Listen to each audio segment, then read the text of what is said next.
Bom, boa tarde a todos. Sejam bem-vindos a mais um webinar de resultados dos fundos imobiliários da Vinci Partners. Dessa vez referente aos resultados do primeiro trimestre de 2022. Como a gente sempre faz, a gente está fazendo aqui esse webinar simultaneamente pelo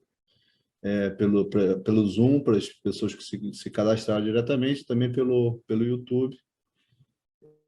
Nós vamos passar aqui, projetar uma apresentação, que também está disponível no nosso website para as pessoas acompanharem.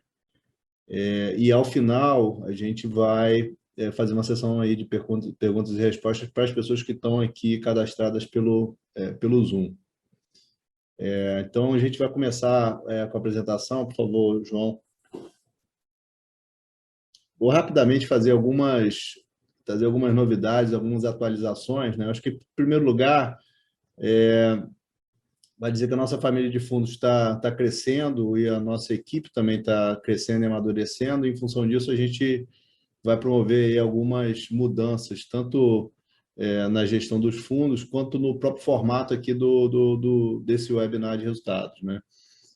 A gente, num processo natural aí de crescimento da área, a gente tem o Rodrigo Coelho e o Ilani que estão aqui, que são os outros dois sócios da área de real estate, assumindo aí cada vez mais responsabilidades. Então, hoje o Rodrigo, que é responsável por algumas estratégias, entre elas a estratégia de shoppings, de imóveis urbanos, de ativos financeiros e de um segmento novo que a gente está investindo, que é o segmento agro. O Ilan, ele é responsável pela estratégia de logística, escritório e desenvolvimento, além de residencial. E, com isso, né, eles saem do dia a dia, obviamente continuam responsáveis pela supervisão de todas essas estratégias, mas saem do dia a dia da gestão do VISC e do VILG, respectivamente, né? Com isso, a gente está aqui anunciando o Rafael Teixeira como o novo gestor responsável pelo VISC, e Matheus Canali como o novo gestor responsável pelo VILG, né? Com a mudança do Rafael para o VISC, o Douglas Cáfaro, que já trabalhava na estratégia do VIU junto com o Rafael, está também assumindo o dia a dia da gestão do VIU, né? Fora isso, a gente recentemente fez o IPO de mais um fundo imobiliário da família, que é o VCRI, que é um fundo de CRI.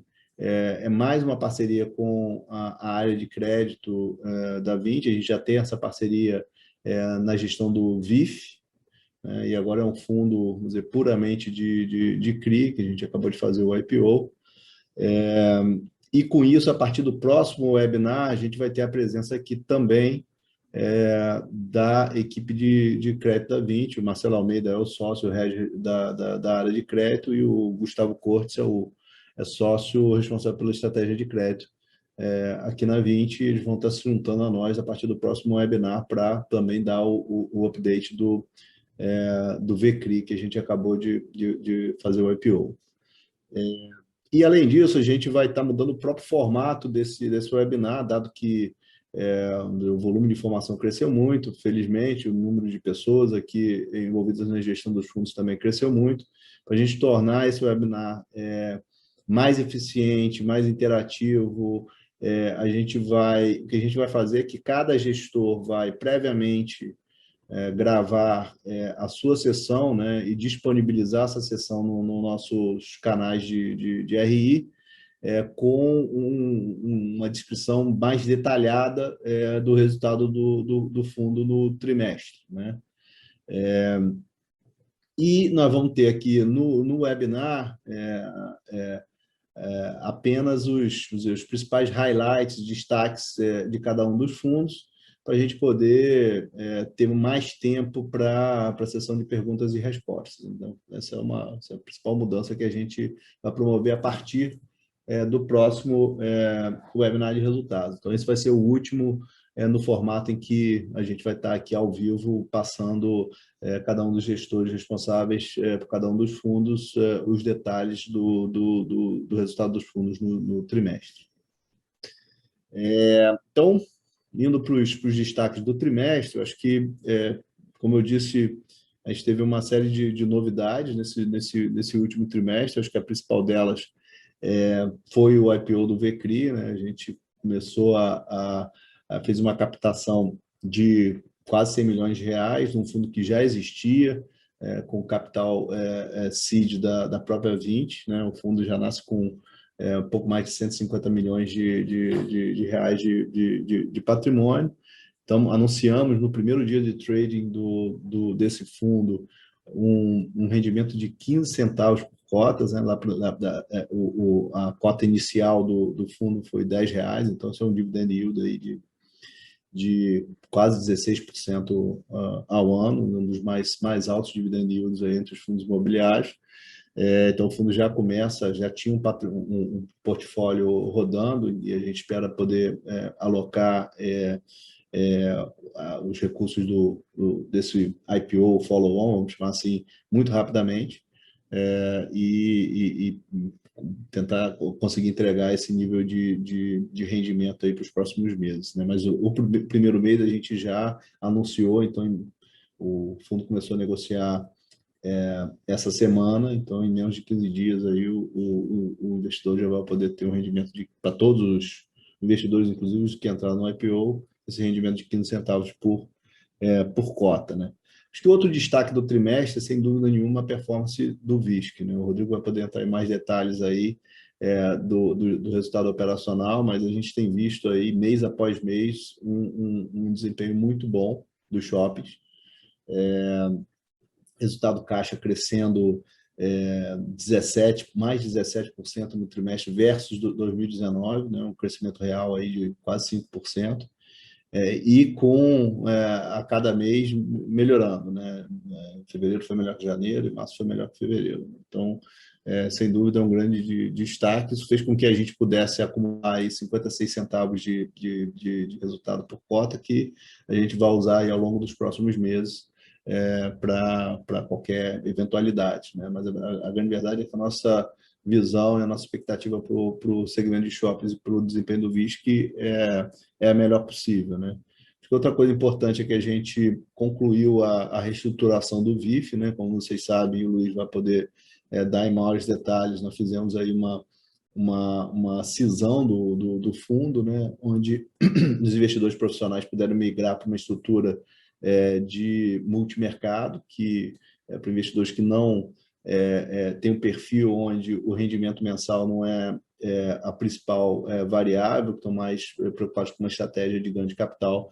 A gente acha que é uma estrutura mais eficiente, né? Tinha aí um descompasso, ainda continua tendo um descompasso entre preço no secundário e valor patrimonial, e com isso a gente conseguiu aí liberar esse valor para boa parte dos cotistas do VIF. O Luiz depois vai entrar em detalhes aí de como foram foi o passo a passo, né? O Vino continua performando bem, com dividend yield de 8%, né? Recorrente, né? E com um perfil de risco que talvez seja hoje um dos fundos de escritório menos arriscados do mercado, com mais de 70% dos contratos atípicos, o que não é muito comum de encontrar um fundo de escritório, e com tenants de altíssima qualidade, né? No caso do VILG, a gente vem desde janeiro pagando aí um rendimento por cota no topo do range do guidance que a gente indicou.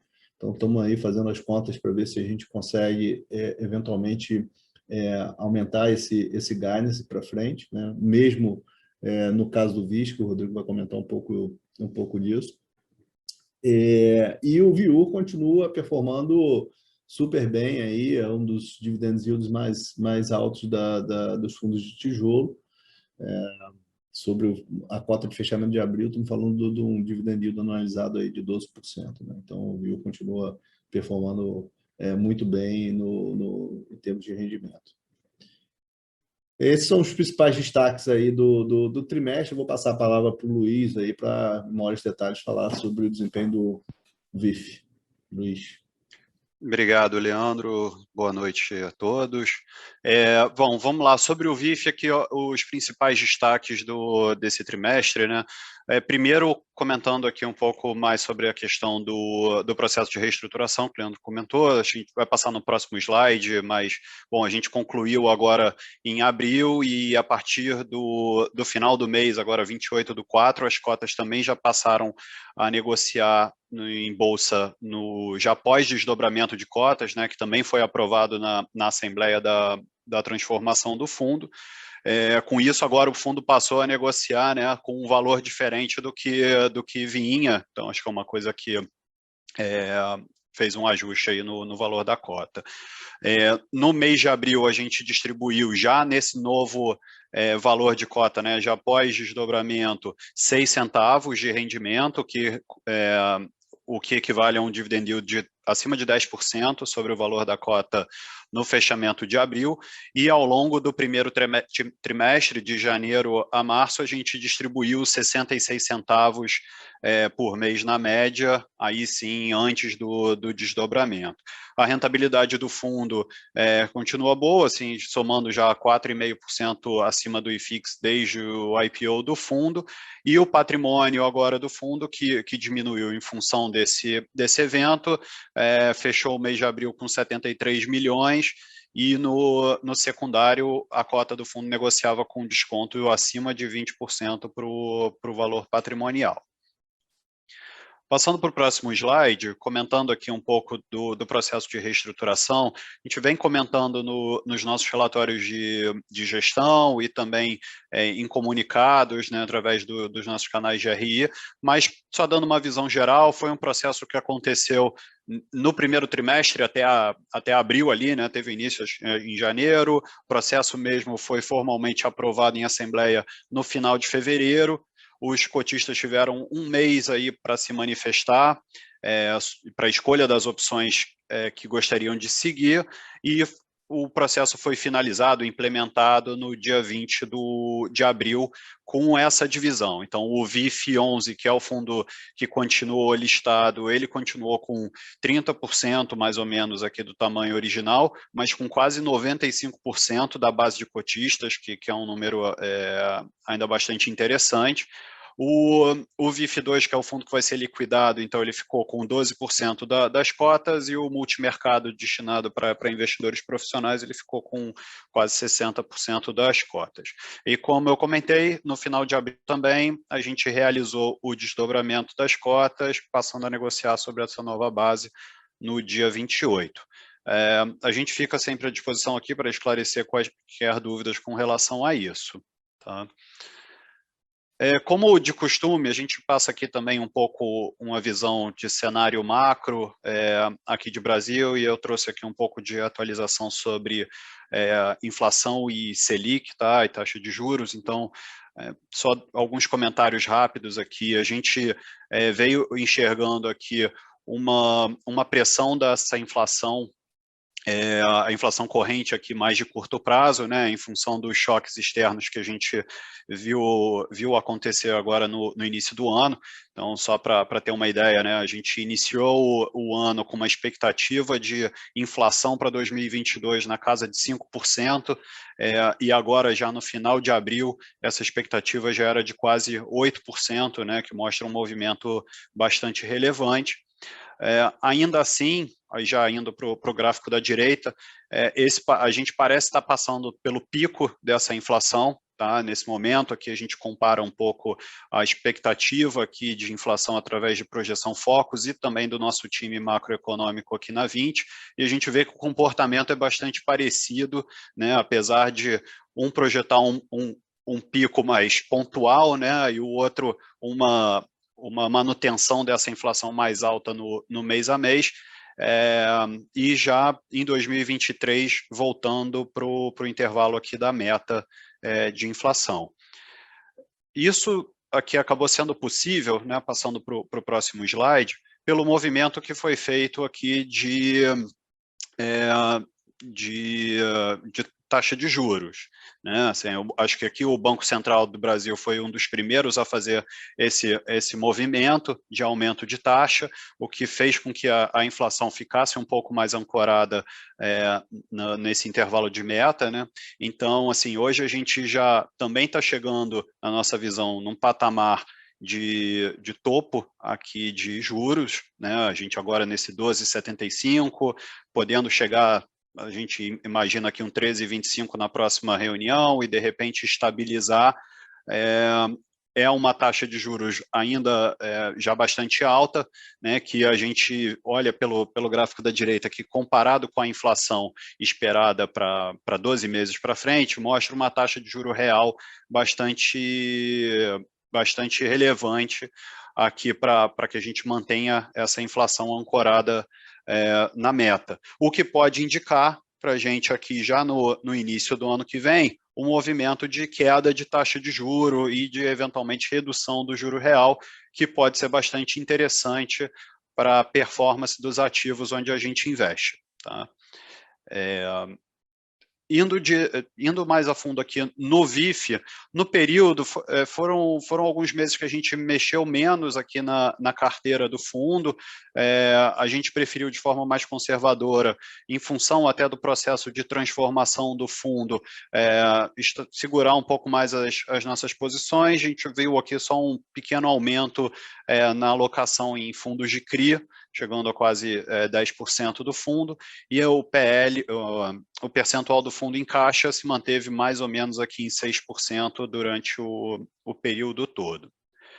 Com isso, a gente chegou ao final de abril com essa cara de carteira, maior alocação do fundo ainda no segmento de escritórios, onde a gente vê bastante oportunidade nesse momento aí de apreciação dos fundos. Em segundo lugar, somando aqui as posições em recebíveis através de cota de FI e CRI, a gente está falando de quase 25% do fundo, seguido depois de logística e shopping. Que é importante sempre a gente comentar, nossa participação em ativos 20, aqui, dos fundos que a gente está comentando nesse webinar, é um pouquinho acima de 20%, mas sobre essa parcela do fundo a gente não cobra taxa de gestão. Tá? Em termos de rentabilidade, no acumulado do ano, a gente está bem em linha aqui com o IFIX, perdendo um pouco 0,4%, mas no último mês a gente até fez uma recuperação boa aqui da rentabilidade. Desde o IPO em junho de 2020, estamos falando de um alfa aqui gerado sobre o IPO sobre o IFIX de 4,5%.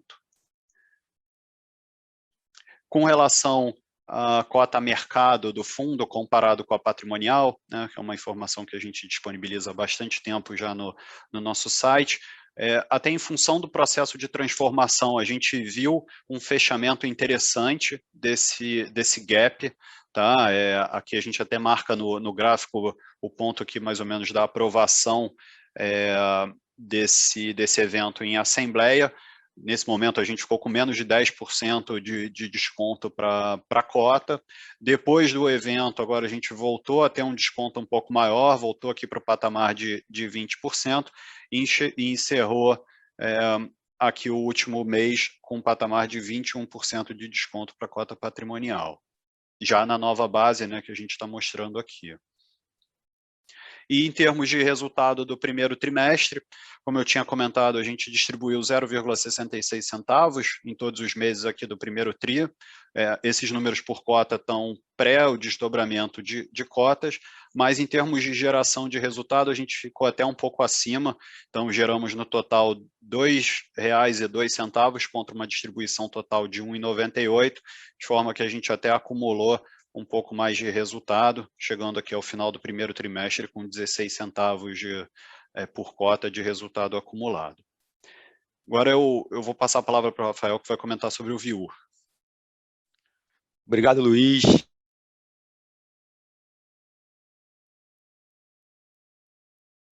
Boa noite a todos. Mais uma vez apresentou resultados consistentes, geração de rendimento. A gente gerou, em média, 86 centavos por cota e distribuiu uma média de 70 centavos por cota, o que gerou um dividend yield médio de 11,8% no trimestre.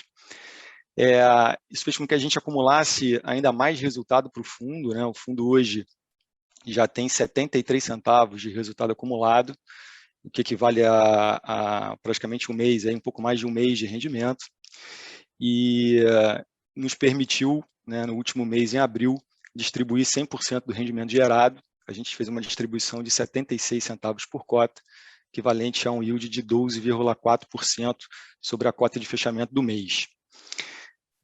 A gente já teve, ao longo do último ano, né, desde o IPO, 2 aumentos do guidance de distribuição. Esse guidance hoje se situa entre 67 e 70 centavos por cota, até o final do ano de 2022. Esse mês agora de abril, a gente fez um desdobramento das cotas, né, um split de 1:10, com o objetivo de fomentar a liquidez do fundo, que a gente sabe que é um dos desafios que o VIL vem enfrentando nesse início, né, desde do IPO. Quando a gente olha o histórico de rendimentos, né, a gente vê uma distribuição consistente. A gente teve nesse trimestre, em função de um descasamento temporal, um resultado gerado muito forte em janeiro, em função da antecipação de aluguéis da Ânima de fevereiro para janeiro. Então, nesses 2 meses, teve uma volatilidade maior, mas o fundo ele vem sempre, né, se mantendo aí com um resultado bem consistente, tanto no resultado gerado quanto no resultado distribuído.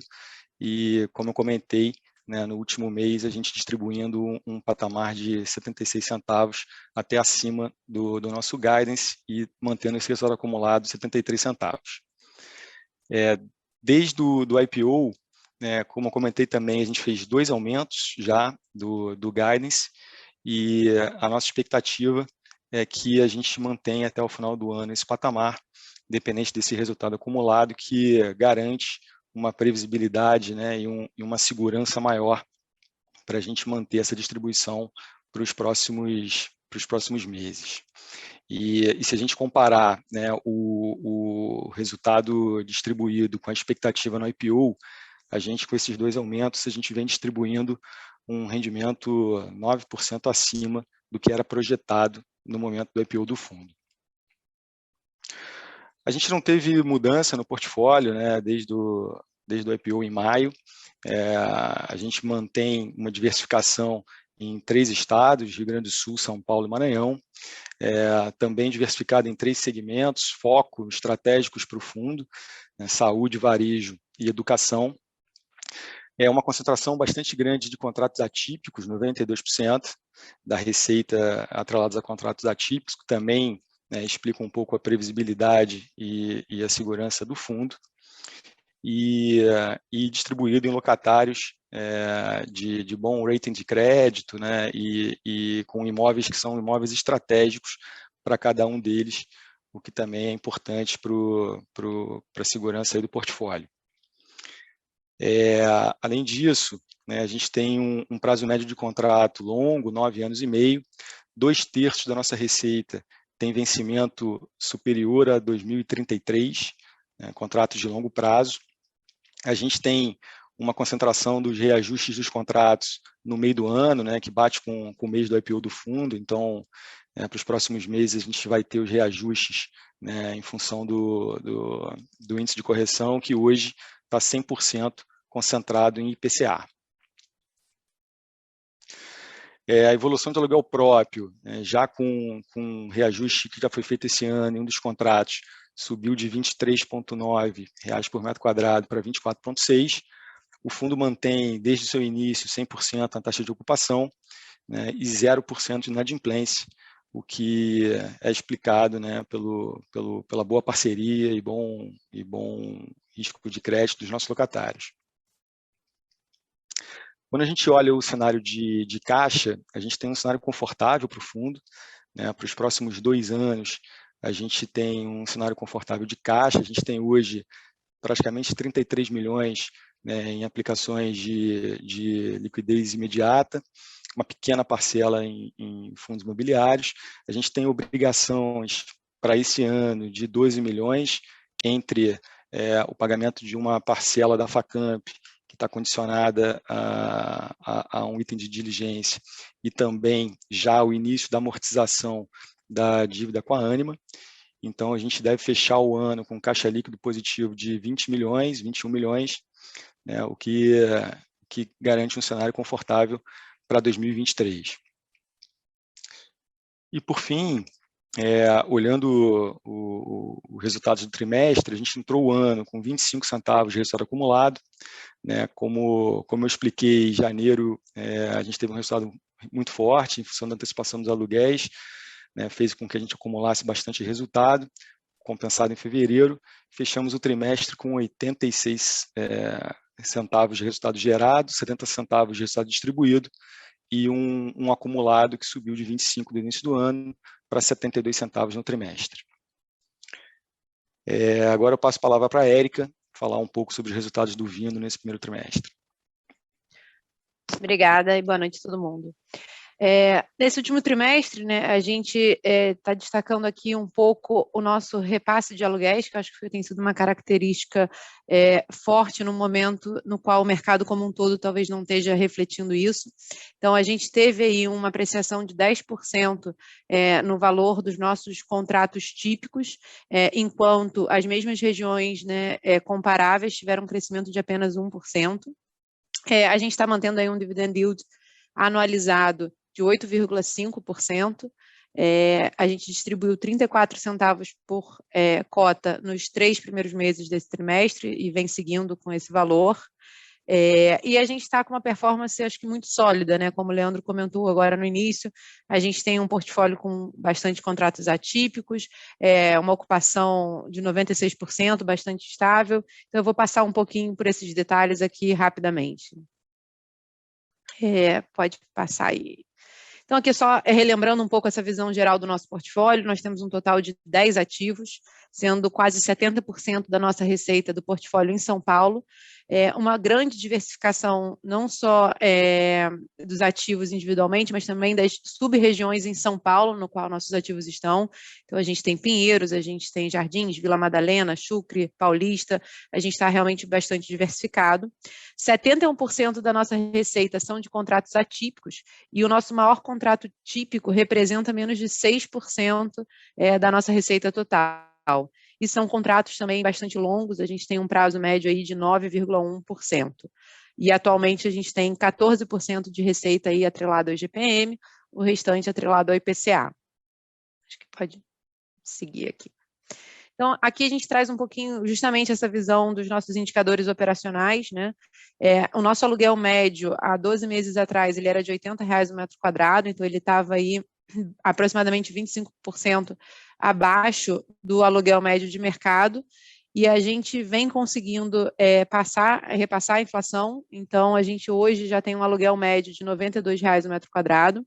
Acho que aqui vale a gente destacar que tem, né, dois efeitos, tem o repasse da inflação e a mudança, né, do próprio portfólio, né? Então as aquisições que a gente foi fazendo ao longo do caminho, etc. Mas quando a gente olha simples e única exclusivamente para esse repasse de inflação, a gente repassou bastante acima aí da média de mercado, que cresceu apenas 1% nesse período. A nossa ocupação se mantém estável em 96%, lembrando que a nossa ocupação mínima desde o início do portfólio foi de 92% num único mês, e a gente segue sem nenhuma inadimplência. A gente trouxe aqui um pouquinho da inauguração do espaço da galeria no Lab 1404. Esse foi um espaço que a gente locou durante a pandemia já, né? Na verdade, foi uma vacância que a gente teve bem no início da pandemia. A gente conseguiu fazer um contrato de locação ao preço que a gente tinha anteriormente em um curto período de tempo. O locatário, que é a galeria, que é uma empresa de marketing e comunicação, havia começado uma grande obra de fit-out no espaço, já totalmente focado naquilo que a gente acredita como um novo modelo de ocupação, e foi super interessante para a gente acompanhar esse processo. E agora, na retomada aos escritórios, inclusive teve uma matéria aí da Globo News que mostra um pouco por dentro do escritório, ficou um espaço super legal, a gente até recomenda que vocês vejam para conhecer um pouquinho esse espaço e até um pouco a visão do locatário, falando da importância desse espaço para a construção da marca, para a retomada dos trabalhos e o crescimento dos contratos de locação nos imóveis que são diferenciados como o nosso. Então, acho que isso foi super interessante, a gente recomenda. Seguindo aqui, para a gente falar um pouquinho sobre a nossa cota, o dividend yield e o nosso retorno, a gente hoje está distribuindo um dividend yield de 8,5%, né? A nossa cota está com desconto para a cota patrimonial de aproximadamente 12%, e eu acho que é importante destacar um dos motivos pelo qual a gente, né, acredita que a gente deveria estar aí migrando, seguindo para uma cota próxima à nossa cota patrimonial, é que a gente tem realmente uma geração de resultado muito consistente. Então, olhando para esse dividend yield também pela cota patrimonial, a gente teria um dividend yield de 7,5%, o maior da indústria comparado aos peers do segmento de escritório, né? E o nosso retorno, a gente segue tendo o retorno histórico acumulado acima da cesta de escritórios, e acima de todos os fundos comparáveis aqui, que são do segmento de escritórios, compõem FIX com uma determinada liquidez. E a gente também destacou um pouco o que isso significa, né? O que esse valuation abaixo do valor patrimonial hoje está significando, que é basicamente, né, um valor por metro quadrado do nosso portfólio de apenas R$14 mil o metro quadrado, né? A gente considera isso, para a qualidade do nosso portfólio, que são boutique offices muito diferenciados, com arquitetura diferenciada, bastante abaixo, inclusive, do que a gente consideraria um custo de reposição. Falando um pouquinho aqui dos rendimentos, né? A gente gerou, ano passado, 33 centavos por cota de rendimentos recorrentes. A gente teve uma geração de resultados não recorrentes, frutos da nossa gestão ativa com a venda da Renner, e ao longo desse ano a gente teve um aumento do rendimento recorrente de 33 para 34 centavos, que é o que a gente vem distribuindo aí desde janeiro. A gente mantém ainda 51 centavos de resultado acumulado não distribuídos, que tem se mantido estáveis aí desde fevereiro. Falando um pouquinho sobre o nosso passivo, a gente tem aproximadamente hoje 515 milhões de obrigações a prazo, né, concentradas aí basicamente no pagamento a prazo original do BM336, que é um CRI aí de TR mais 9,2. A gente tem 2 tranches no Adoc Lobo e uma última, que é a da sede da Globo, que é a mais recente, né? Mas eu acho que o mais importante da gente destacar aqui é o perfil dessa dívida, que é uma dívida de longo prazo. A gente não tem em nenhum ano uma exposição que supere, o pagamento do principal supere 3% do valor total dos ativos hoje do fundo. Então, apesar da gente estar hoje com uma alavancagem um pouco mais alta, a gente segue com um perfil muito saudável, uma dívida muito controlada. E aí, só para a gente finalizar um pouco aqui a nossa visão, como eu falei, né, a gente distribuiu 34 centavos por mês, né, nesse trimestre, essa foi a nossa média. A gente gerou até um pouco acima disso, 40 centavos, e a gente mantém aí um resultado acumulado, como eu havia mencionado, de 53 centavos por cota. Acho que é um pouco isso. Passo a palavra agora para o Ilan, que vai falar sobre o VILG. Obrigado, Érica. Boa noite a todos. Bom, vamos passar pelos destaques aqui do VILG. Primeiramente, tivemos aí a locação, né, do nosso imóvel de Pernambuco. Tá? A gente ali teve uma movimentação com 3 naves, né? Uma das naves tinha sido desocupada, um próprio locatário migrou para uma outra nave, e independentemente, a gente tem um prêmio de locação nesse ativo, né? Desde a aquisição a gente tem um prêmio de locação longo, né? Estava coberto, né? A gente com uma ocupação financeira, e mesmo assim conseguimos locar essa nova nave, né? Que é o Galpão C, tá? Em linha, né? Com o mercado. Então o imóvel hoje está 100% ocupado.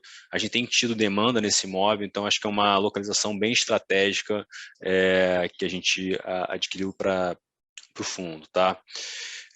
Segundo, a gente teve aí a FUUD assumindo, né, o Caxias Parque, nosso imóvel no Rio de Janeiro, né, a gestão do condomínio. Lembrando que a FUUD é um grande parceiro aí do fundo, né, já já detém a gestão de outros ativos, né? E tem toda uma expertise comercial. A gente vai falar mais à frente sobre a questão de comercialização e locação, né, do fundo, e obviamente a Fuwood aí está entrando para agregar, principalmente na questão aí do Caxias, que a gente sabe que tem uma das naves, que é o G1, com um aviso de rescisão de contrato da L'Oréal, que a gente já está trabalhando nessa comercialização, tá? Terceiro, tivemos aí um rendimento por cota no topo do range, que a gente anunciou, que era entre 67 e 70 centavos, e no trimestre a gente ficou aí 70 centavos nos últimos 3 meses, tá? Então aí com um dividend yield hoje na cota aí de 8,5%. Próximo slide, por favor. Bom, aqui a gente mostra uma foto do portfólio, né? Lembrando, temos mais aí de 600 mil metros quadrados aí no fundo, tá? São 16 ativos localizados em 7 estados. A gente tem uma diversificação em termos de números de locatários bem saudáveis, são 66 locatários, e quando você olha a exposição por locatário, temos 58 dos locatários não detêm mais de 3%, não corresponde a mais de 3% de receita do fundo, né?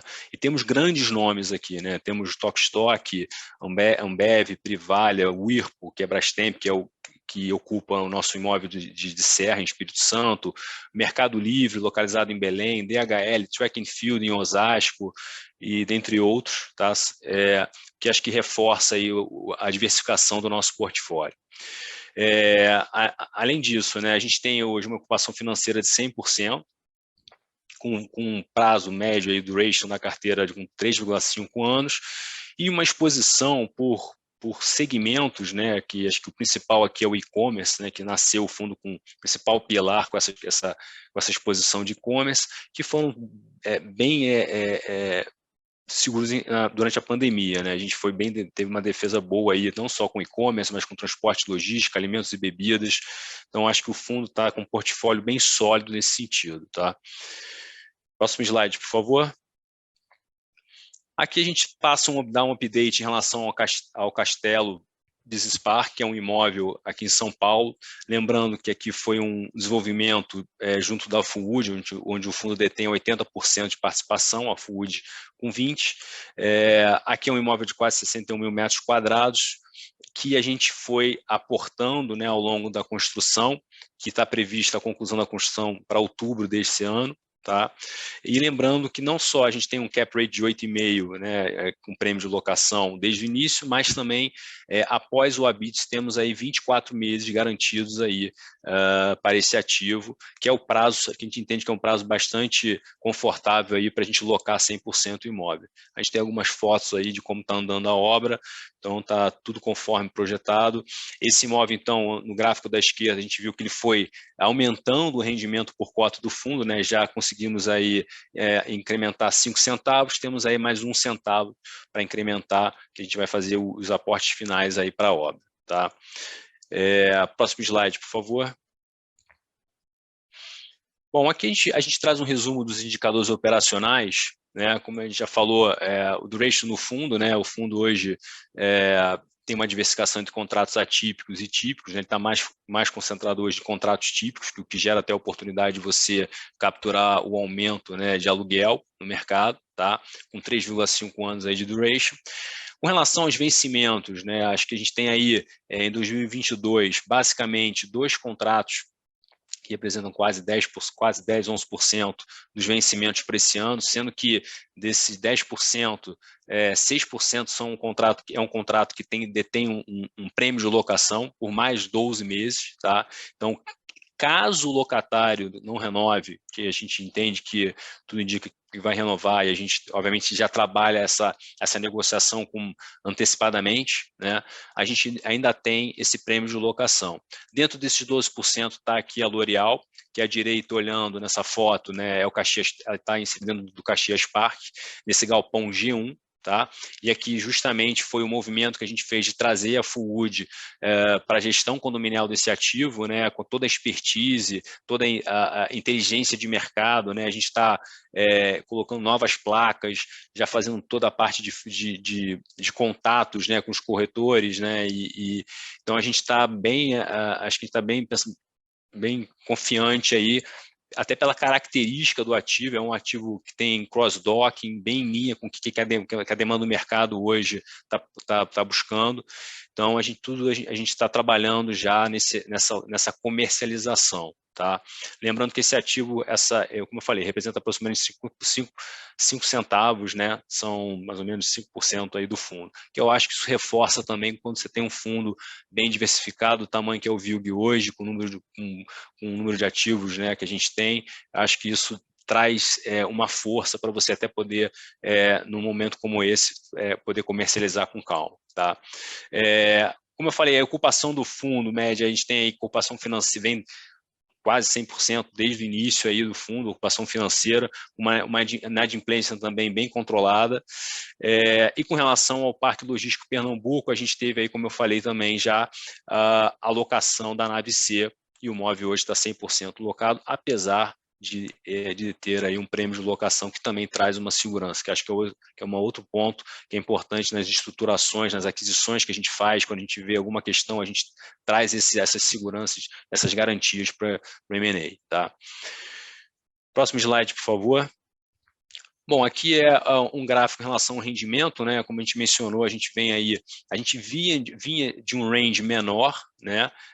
Até 64 centavos, a gente aumentou para entre 67 e 70 centavos e distribuímos aí no topo do range, analisando para frente, né? Após o primeiro semestre, a gente vai avaliar e possivelmente tentar aumentar esse range de rendimentos, observando, né, os reajustes de contratos, né, a gente teve agora no primeiro TRI já reajustes importantes, né, de contrato, repassando o IPCA, então assim, a gente entende que dá para a gente buscar obviamente essa melhora aí nos rendimentos. Tá? Próximo slide, por favor.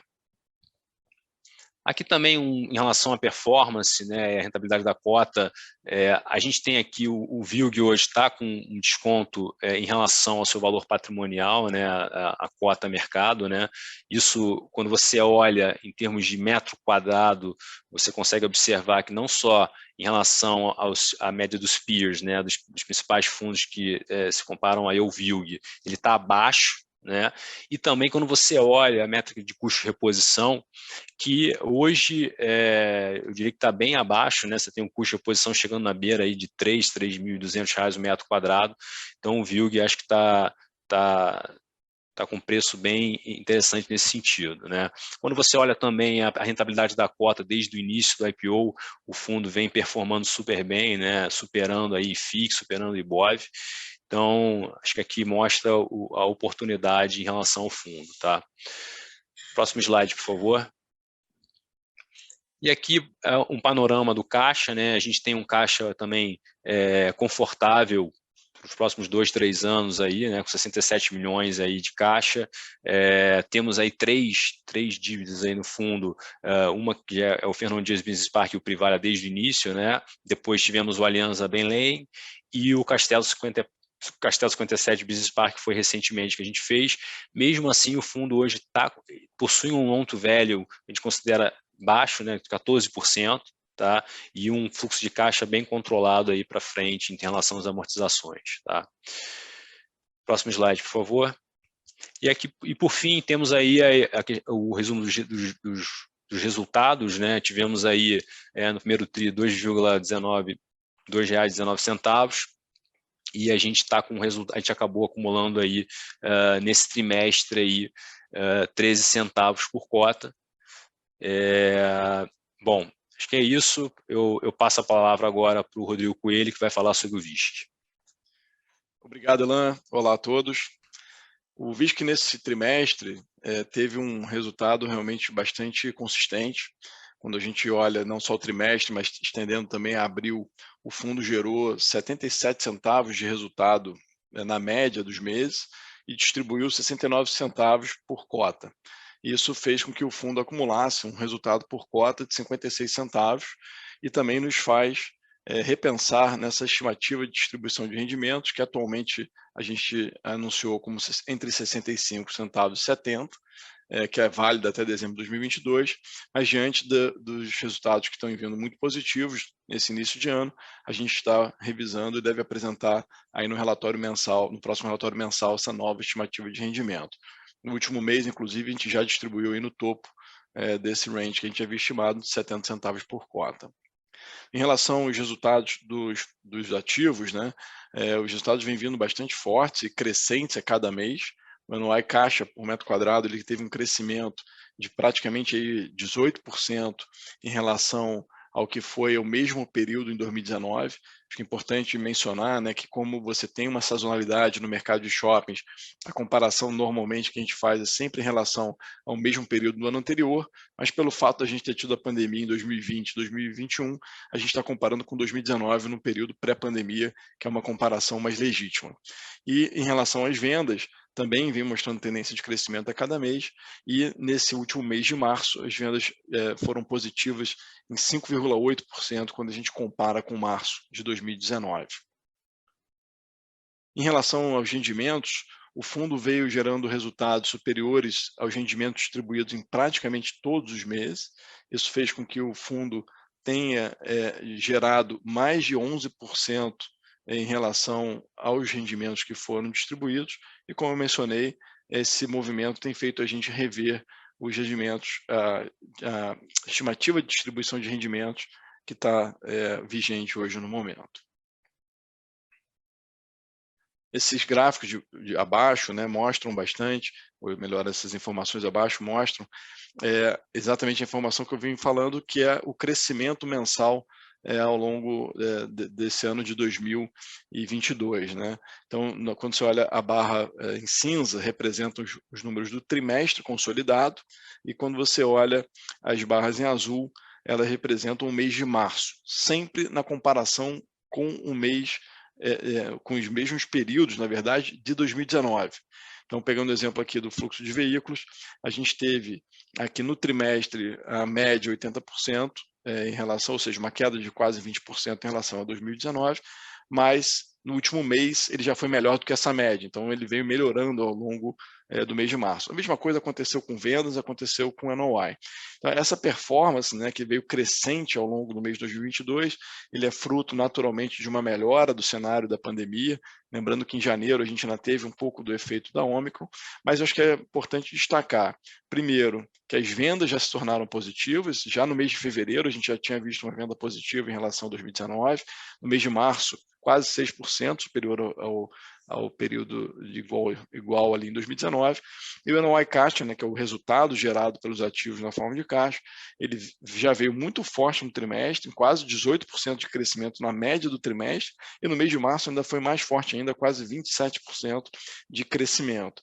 Nossa visão, esse efeito que o fluxo de veículos ele está ainda com lag em relação ao que foi 2019, acho que a gente vê isso como um aspecto positivo, porque primeiro que teve essas pessoas foram impactadas aí um pouco mais pela pandemia e pela menor oferta de atividade de lazer, como lançamento de cinemas, etc. Se essas pessoas voltarem a frequentar os shoppings, a gente vê uma possibilidade de ter um crescimento muito forte ainda nas vendas, ou um crescimento nos próximos meses ainda maior do que a gente já vem apresentando, e consequentemente também a possibilidade de resultados operacionais ainda mais fortes aí no ponto de vista do NOI caixa. E entrando já no detalhe aí do mês a mês em relação ao NOI caixa, né, se vocês olharem esse gráfico de baixo, compara 2019 com 2021 e 2022 no mês a mês, janeiro, fevereiro e março, depois ali a gente coloca o número consolidado. Então ali que vocês conseguem ver que em janeiro a gente teve um crescimento de 11% no NOI caixa, em fevereiro foi um crescimento de 18,9%, ou seja, superior a janeiro, e em março esse crescimento de quase 27% que eu comentei, superior a fevereiro, que foi superior a janeiro. Então, de fato, esses resultados eles foram bastante positivos, e nesse relatório a gente está aqui abrindo uma informação que a gente há mais tempo abria, e que depois da pandemia a gente acabou não dando a mesma grau de abertura, mas a gente volta a abrir aqui os principais ativos que representam, no caso aqui do Visto, 10 maiores ativos, que representam 80% do NOI. E quando a gente olha a performance do NOI caixa desses ativos, eles ainda foram superiores a média do portfólio como um todo, né? Então mostrando que os ativos mais representativos ainda têm ainda mais qualidade do que a média do portfólio e tiveram um crescimento de 19,8%, que foi 2,1 pontos percentuais acima dessa média do portfólio.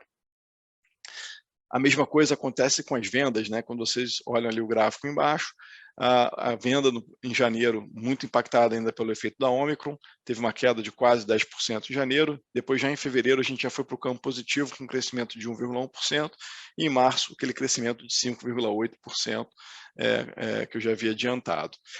Então, assim, aqui de novo a gente mostra a performance dos shoppings que mais representam no portfólio, os 10 maiores shoppings, e eles também apresentaram uma performance melhor do que a média do portfólio, olhando aqui para o número trimestral, a gente está falando já de um número positivo na média do trimestre em 0,9%, o que representa praticamente aí 2 pontos percentuais acima da média do portfólio.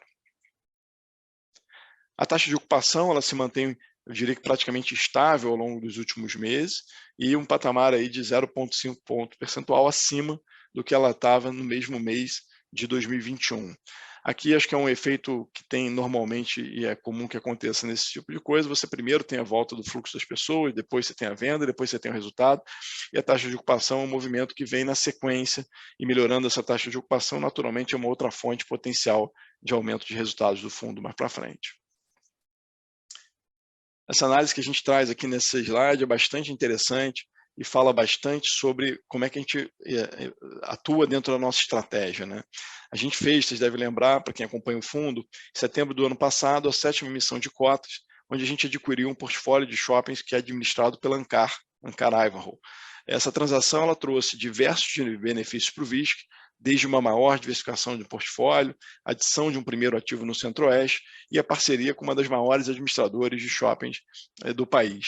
E os resultados gerados por esses shoppings adquiridos, ele vem apresentando resultados muito positivos para o fundo, impulsionando inclusive os resultados do portfólio como um todo, e foi responsável esse portfólio por um aumento na parte do NOI de 5,3 pontos percentuais e em relação à venda de 1,2%. Então, quando a gente fala bastante, repete bastante bate nessa tecla, né, repete essa informação, a estratégia do fundo é uma estratégia de fazer crescimento através de uma boa gestão, mas acima de tudo de uma boa alocação de capital, que inclui fazer uma boa aquisição dos ativos, de ativos, e também a questão de uma utilização inteligente aí do uso de alavancagem quando a gente entende que faz sentido. No caso dessa transação, os resultados eles falam por si só, né? Quando você olha todos os meses do ano, e tanto o NOI quanto vendas, a performance relativa do portfólio que foi recém-adquirido, ela foi melhor do que o portfólio existente, ou seja, com esses ativos a gente está melhorando o portfólio ainda mais, como ele já vinha, um portfólio muito bom e acaba ainda gerando ainda mais diversificação e mais qualidade para o portfólio como um todo. Claramente, né, a performance da cota no mercado secundário não refletiu todo esse cenário positivo que a gente está vendo dos resultados operacionais, né? Quando a gente olha a média histórica do VISC, né, na negociação dele no secundário, e faz aquela relação de valor de mercado sobre valor patrimonial, né, aquela relação VM-VP, a gente tem que na história do fundo, o fundo negociou muito próximo ali da sua cota patrimonial, mas isso foi naturalmente afetado pelo período da pandemia. Quando a gente olha no pré-pandemia, a cota negociou na média com um ágio de 9% em relação ao seu valor patrimonial. E hoje, esse desconto está em 13% em relação ao valor patrimonial, que é um desconto, ele é muito semelhante ao período que foi observado em junho de 2020, lembrando que em junho de 2020 era o período ainda do auge da pandemia, onde ainda não tinha vacina, os shoppings eles estavam ou fechados ou com diversas restrições de funcionamento, num período que existia um grau de incerteza muito elevado. Como vocês podem ver, dados os resultados operacionais dos shoppings nesses primeiros 4 meses do ano, a gente já está num cenário bastante diferente daquela época, e, portanto, esse desconto sobre a cota patrimonial não está refletindo aí o que tem sido essa performance operacional dos ativos. Em relação ao portfólio, a gente não apresentou nenhuma mudança nesse primeiro trimestre. O portfólio segue com 19 ativos, o maior fundo em termos de participação de ativos e também o maior patrimônio, com mais de 2 bilhões, distribuídos em 12 estados brasileiros, com 224 mil metros quadrados de ABL próprio e administrados por 10 administradoras distintas. Em relação à situação de caixa do fundo, né, o fundo segue com uma situação bastante confortável. A gente tem hoje aplicações financeiras que somam aproximadamente R$86 milhões, enquanto as obrigações por aquisições de ativos de cerca de 22 milhões, o que gera para a gente um caixa líquido projetado para o final de 2022 de R$64 milhões. E como acho que nos demais fundos que a gente tem, esse perfil de alavancagem é um perfil de alavancagem bastante longo, bastante confortável. Quando vocês veem aqui o fluxo de amortizações, aqui ele vai até 2036, com uma concentração maior nessa última dívida que foi tomada para a aquisição do portfólio da Ancar a uma taxa de IPCA mais 6,25. E por fim, em relação aos resultados, a gente apresentou um resultado no trimestre gerado de R$2,37 por cota, o que já foi apresentado anteriormente, e a distribuição ela representou, geração foi 11,5% da distribuição, né? Então a distribuição média ficou ali em 0,685, somando R$2,04 por cota. Ao final do mês de março, a gente tinha acumulado 55 centavos por cota, e somando a 1 centavo que foi gerado em abril, a gente hoje tem um resultado de 56 centavos não distribuído por cota, que pode ser distribuído aí futuramente aos cotistas. Agora eu passo a palavra ao João, que vai falar sobre a nossa atividade de mercado de capitais. Obrigado, Rodrigo. Boa noite a todos. Primeiramente, falando do passivo dos nossos fundos, os nossos 5 fundos listados, o VISC, VILG, VINO, VIF e VIU, eles apresentavam ao final de abril quase 370 mil investidores que estão presentes em todos os estados do país. E quando a gente pega esse número e compara com o mesmo período do ano anterior, a gente observa um crescimento aí de aproximadamente 31%. Acho que vale ressaltar aqui também que cerca de 24% da base total de investidores de fundos imobiliários na B3 também é investidor de um dos fundos imobiliários geridos pela Vinci. Acho que falando sobre a liquidez dos nossos fundos, o VISC, o VILG e o VINO, eles apresentam relevantes médias de liquidez diária, eles estão entre os fundos mais negociados dos seus segmentos na B3, enquanto o VIF e o VIU são fundos menores, eles apresentam uma liquidez reduzida. Acho que o VIF, agora em abril, ele teve uma queda de liquidez, como é possível ver no gráfico, muito em função da cisão do fundo, mas são fundos com uma liquidez mais reduzida, muito em função do tamanho. Falando sobre a rentabilidade dos nossos fundos, o VISC, VILG e o VINO, eles apresentam um retorno total superior ao IFIX, desde seus respectivos IPOs ou inícios. O VIF, olhando para a cota patrimonial dele, ele também apresenta um retorno total superior ao IFIX desde seu início. E o VIU, nosso fundo mais recente, ele é negociado há menos de um ano, ele passou por um momento de muita volatilidade de mercado, então ele apresenta uma rentabilidade ainda abaixo do IFIX. E por fim, gostaria de ressaltar aqui a importância da nossa plataforma de RI, através do nosso site ou do nosso e-mail, ri@20fi.com. Recomendo todos que se cadastrem na nossa mailing list para receber qualquer nova atualização sobre os nossos fundos no seu e-mail. E agora eu volto a palavra para o Leandro, para responder as perguntas. Obrigado, João. Antes da gente passar aqui para as perguntas, tem algumas perguntas aqui no chat. Acho que a gente foi informado que no comecinho da transmissão ao vivo no YouTube, acabou as pessoas não conseguindo se conectar, então os 2 primeiros slides, onde eu basicamente estava explicando um pouco das mudanças de estrutura aqui, de equipe e do próprio formato do webinar para os próximos webinars, as pessoas acabaram não assistindo, mas vai dizer que a gente vai ter uma versão gravada que vai estar disponível no YouTube também depois. Então, acho que vale a pena quem perdeu esses 2 primeiros slides aí voltar lá para ver essa explicação. Bom, vamos lá para as perguntas aqui. Acho que a primeira delas na verdade, está repetida mais uma vez aqui, perguntando o que tem sido feito para o valor da cota voltar ao patamar pré-pandemia para os papéis de VISC e VINO. Eu acho que vale na verdade, para todos os papéis, né? Para todos os fundos. Acho que tem alguns fatores que influenciam a cotação dos fundos imobiliários no mercado secundário que são, vamos dizer, externos à nossa gestão, à nossa vontade. Acho que o principal fator, sem dúvida, é a elevação da taxa de juros, que basicamente saiu de menos de 3% para agora chegando ao patamar próximo a 13%. Né? Então, realmente, isso tem um impacto.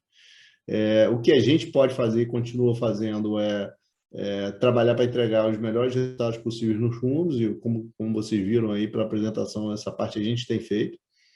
Comunicar bem da melhor forma possível esse bom desempenho operacional e de rendimentos, né, que é o que a gente procura fazer, e a gente pode estar sempre aprimorando essa forma de comunicar.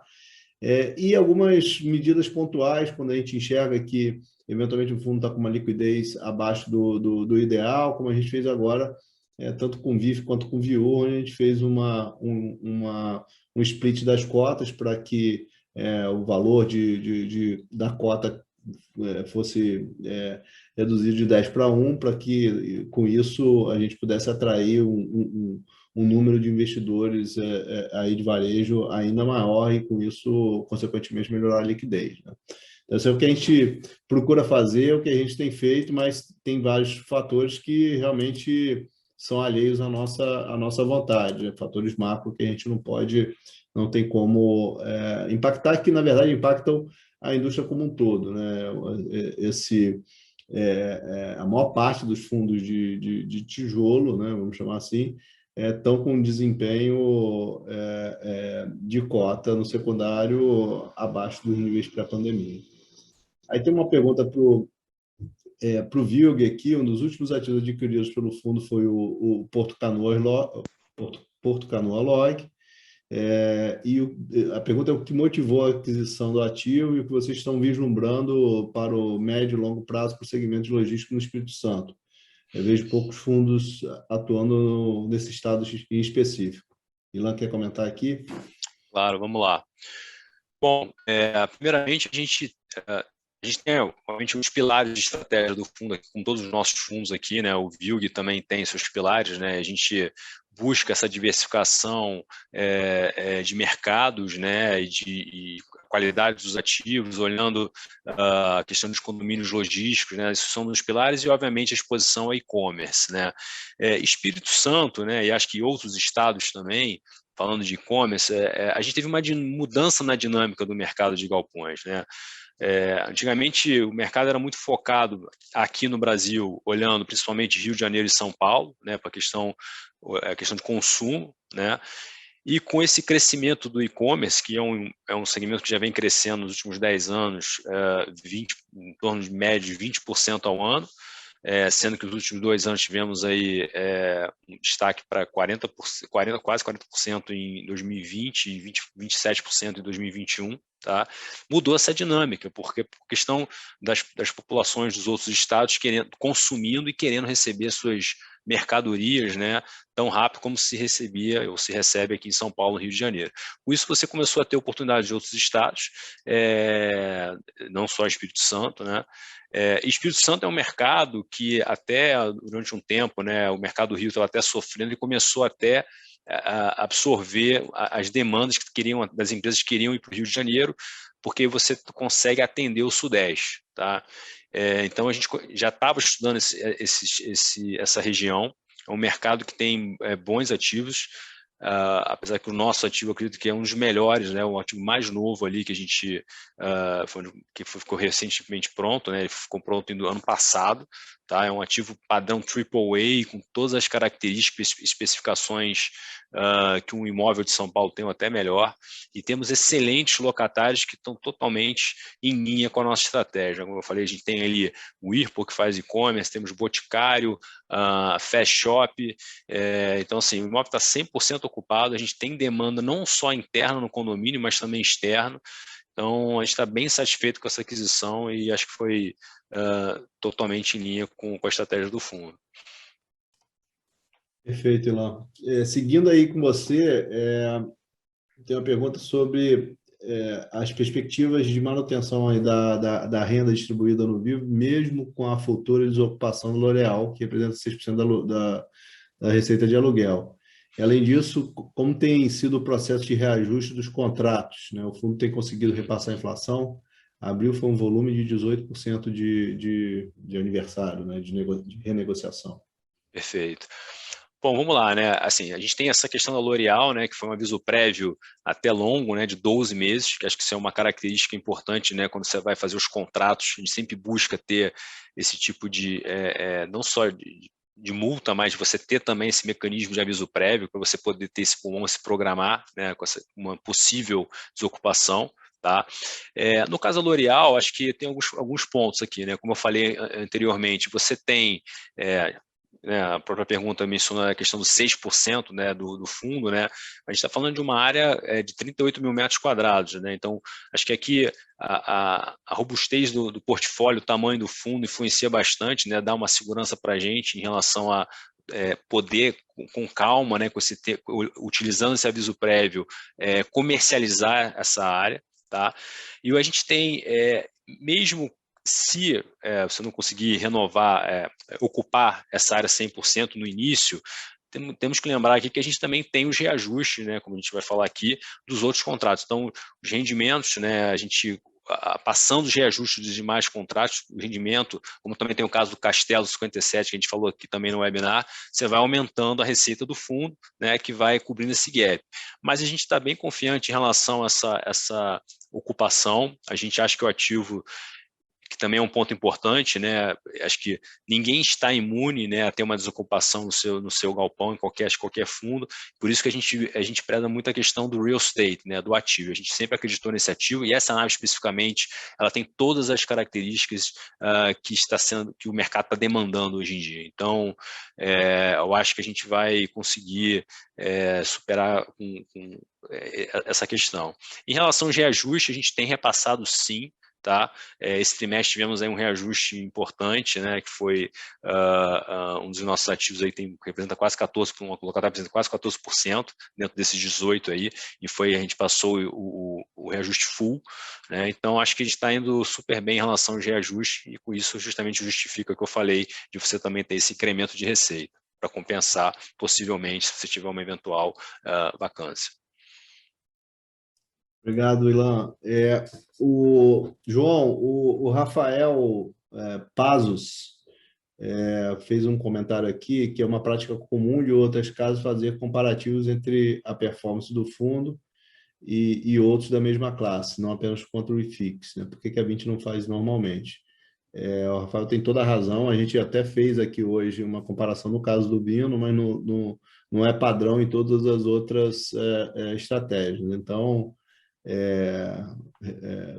recomendação dada, recomendação aceita. A partir de agora a gente vai fazer a comparação aí com os índices setoriais. Talvez a gente tenha dificuldade no caso do Viur, que tem poucos peers, né? Mas ainda assim eu acho que dá para a gente tentar fazer alguma comparação. Então, a partir do próximo, Rafael, a gente vai adotar essa recomendação, e obrigado pela sugestão aí.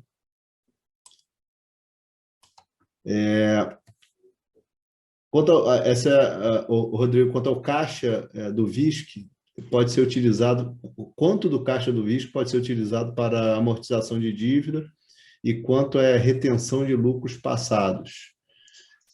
Rafael, o VISC hoje tem 56 centavos de resultado acumulado, né? Então, se você joga isso em relação ao número de cotas do VISC, que é um pouco mais de 17 milhões, a gente está falando aqui algo na casa de 10 milhões de reais geração de resultados passados.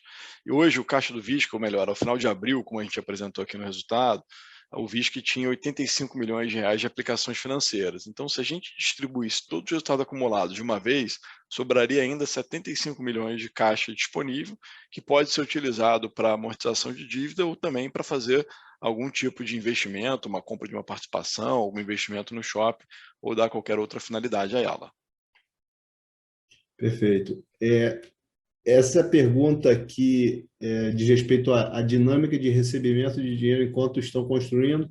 Ela foi colocada no chat enquanto o Ilan estava falando do Castelo 57, então eu imagino que se refira a isso, né? Como é que a receita vai... Como é que foi feito o contrato, né? Desembolso versus o prêmio de locação. Você quer dar uma explicada aí, Ilan, por favor? Vamos lá. Perfeito. Então, quando você faz uma aquisição, né, no caso do VILG, né, que a gente sempre está buscando, né, ativos que vão gerar renda, né? No caso de um desenvolvimento, a gente faz uma estrutura onde a gente vai pagando como se fosse a prazo, né, de acordo com o cronograma da obra, a gente paga os recursos, né, para o vendedor, e já nessa estrutura onde o vendedor mesmo vai rentabilizar esse capital que a gente está aportando ao longo do fluxo da obra. Por isso que a gente fala que a gente tem um cap rate de 8,5% no caso do Castelo, né? Então, ao longo da obra, a gente foi aportando esses recursos, cada recurso que a gente aporta, esse recurso vai sendo rentabilizado essa taxa de 8,5%. Além disso, a gente também, por se tratar de um imóvel novo, que está em desenvolvimento e vai ficar pronto, no caso do Castelo agora, no final do ano, você tem um período, né, para você locar o imóvel, né? Então, a gente também, para nos garantir a renda desse ativo, a gente combina com o vendedor onde você tem um prazo de 20, nesse caso, né, 24 meses após o habits de prêmio de locação, tá? Então, também no mesmo cap rate. Então, a gente tem aí exatamente uma segurança que durante 24 meses, que a gente entende que para esse ativo é confortável para a gente fazer uma alocação de 100% do ativo, né? E uma vez que acaba esse prêmio de locação, o ativo está alocado, vida que segue. Beleza. Uma última pergunta aqui também sobre o VILG. Como é que o VILG prevê se comportar com as entregas de novos galpões no mercado para os próximos anos e o fundo com tempo médio de contrato de 3 anos e meio? Eu vou começar aqui, Ilan, e depois você complementa. Claro. Assim, em princípio, a gente, onde estão localizados os nossos principais ativos, a gente não enxerga uma competição muito grande, né? Então, acho que não tem aí uma nova oferta relevante entrando no mercado a ponto de ser uma ameaça para os principais ativos do portfólio. E agora, tem o outro lado dessa moeda aí, que faz a gente olhar para o VILG como uma excelente oportunidade de investimento, né? Porque a gente tem visto, né? Estava discutindo isso mais cedo hoje, como os custos de construção estão subindo e, vamos dizer, o custo de reposição para você construir um metro quadrado de ABL novo subiu nos últimos 12, 18 meses, né? Então, isso é uma proteção enorme para nós, né? Porque hoje o VILG, como você mostrou na sua apresentação, né, está precificado aí a R$ 2.700 o metro quadrado. Perfeito. Você não constrói um ativo, o portfólio de qualidade do VILG por R$ 2.700 o metro quadrado de jeito nenhum hoje, né? Então, eu acho que o VILG está numa posição mais privilegiada do que qualquer um que esteja entrando no mercado para construir um metro quadrado de ABL de galpão novo, né? Acho que é exatamente isso, Leandro. E como você falou aí, acho que a qualidade do nosso portfólio, né, quando você pensa mesmo um contrato, um duration de 3,5 anos, nós temos locatários, né, acho que um ponto importante, que a gente chama, né, do stickiness, né, locatários que fizeram investimento nos galpões. A gente sempre analisa a questão da qualidade do ativo. E mesmo que esses locatários decidam não renovar seus contratos, justamente a qualidade do ativo, a localização do ativo, que vai mostrar o quão ele é resiliente e vai trazer a demanda. Então, a gente acha que fica bem seguro em relação ao portfólio do VILG nesse sentido. Perfeito. Bom, não temos mais perguntas. Eu queria agradecer a participação de todos aí no nosso webinar de resultados. Lembrando que a gravação vai estar disponível no YouTube para quem perdeu algum pedaço, rever, e os nossos canais de RI, como o João falou, continuam aí abertos à disposição no caso de qualquer outra dúvida que surja sobre os resultados ou sobre qualquer outro tema envolvendo os nossos fundos imobiliários. Então, boa noite a todos e até o nosso próximo webinar.